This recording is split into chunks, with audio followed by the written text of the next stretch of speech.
Students and my day parents, JW 2026 April examination సంబంధించి కొంతమంది students పేరెంట్స్కి ఉన్న కన్ఫ్యూజన్ మీకు టైటిల్ చూడగానే అర్థమై ఉంటుంది.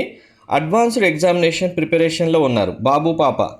కాలేజ్ వాళ్ళు ఇంకా సెషన్ 1లో మంచి స్కోర్ వచ్చింది కదా, సెషన్ 2కు మళ్ళీ రాయాల్సిన అవసరం లేకపోయినా అడ్వాన్స్డ్కి ప్రిపేర్ అయితే చాలు ఐఐటి సీట్ వస్తుందని ఆల్రెడీ ఈ ప్రిపరేషన్లోనే ఉన్నారు. ఇప్పుడు సెషన్ 2 ఎగ్జామ్ రాయాలా వద్దా, ఇదే చాలామందికి క్వశ్చన్ మార్క్ అవుతుంది.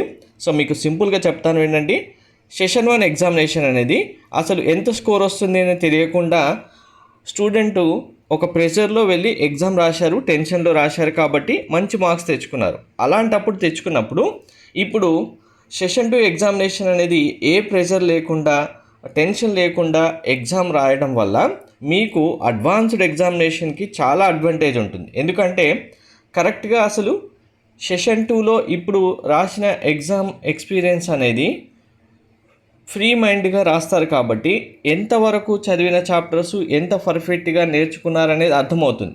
ఇక్కడ సెషన్ 1లో టెన్షన్లోనో వరీలోనో కొన్ని చాప్టర్స్ చదివినప్పటికీ ఆన్సర్స్ చేయకపోవడమో వచ్చిన ఆన్సర్స్ మర్చిపోవడమో జరుగుతాయి. దానివల్ల అసలు చదివిన చాప్టర్స్ ఎంతవరకు కరెక్ట్ ఆన్సర్ రాశారనేది స్టూడెంట్కి అర్థం అవ్వకపోవచ్చు.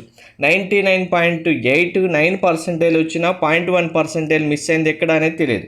బట్ ఈ సెషన్ 2 ఎగ్జామినేషన్లో ఆల్రెడీ సెషన్ 1 స్కోర్ ఉన్న ధీమా ఉంటుంది, ఒక కాన్ఫిడెన్స్ ఉంటుంది కాబట్టి ఆ కాన్ఫిడెన్స్ ఎగ్జామ్ రాసినప్పుడు 0.1%కైనా ఎక్కడ మిస్ అవుతుంది అనేది అర్థమవుతుంది.